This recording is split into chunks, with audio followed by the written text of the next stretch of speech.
ایصال ثواب تو بعض لوگ کرتے ہیں نا، لیکن ایصال ثواب کرنے کا طریقہ ہی معلوم نہیں ہوتا کہ ایصال ثواب کرنا کس طریقے سے چاہیے۔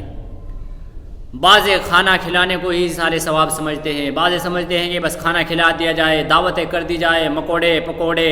تڑکا لگا کر کے کھانا کھلا دیا جائے، ایصال ثواب ہو جائے۔ ایصال ثواب کو اچھی طرح سے کرنے کا بھی طریقہ سمجھ لیجیے کہ ایصال ثواب کس طرح سے کرنا چاہیے۔ اصل یہ ہے کہ کسی کو صرف وہی عمل کا فائدہ ملے جسے اس نے خود انجام دیا ہو، لیکن اللہ تبارک و تعالیٰ کے فضل و کرم اور مہربانی رحمت کا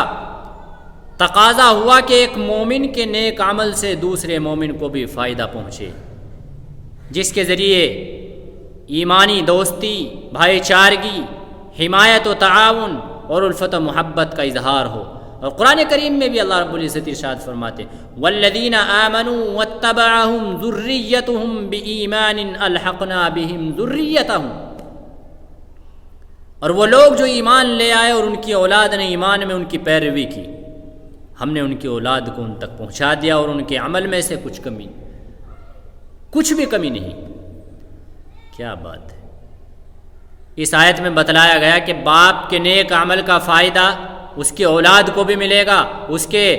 نتیجے میں اس سے بھی باپ کا درجہ مل جائے گا، اگرچہ وہ عمل کے اعتبار سے اپنے باپ سے کم تر ہو۔ اور اللہ رب العزت کی طرف سے یہ فضل و کرم اس وقت ہوگا جب کہ دونوں صاحب ایماندار ہوں۔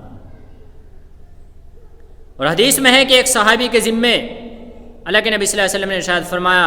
کسی کا دودھ دینا باقی رہ گیا تھا اور ادائیگی سے پہلے ہی ان کی وفات ہو گئی، اور ان کی طرف سے حضرت ابو قتادہ رضی اللہ تعالیٰ عنہ نے دودھ دینا ادا کر دیا، تو اللہ کے رسول صلی اللہ علیہ وسلم نے فرمایا کہ اب ان کی کھال ٹھنڈی ہو گئی۔ اللہ اکبر! اس حدیث سے معلوم ہوتا ہے کہ کوئی بھی صاحب ایمان اپنے عمل کے ذریعے مومن کو فائدہ پہنچا سکتا ہے، کیونکہ حضرت ابو قتادہ کا ان سے کوئی رشتہ ناتا نہیں تھا، حضرت ابو قتادہ کا ان سے کوئی رشتہ ناتا بھی نہیں تھا۔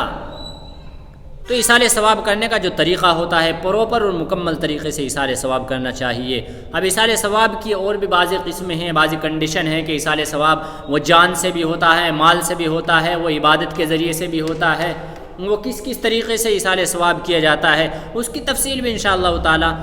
آگے تھوڑی سی سمجھانے کی میں کوشش کرتا ہوں۔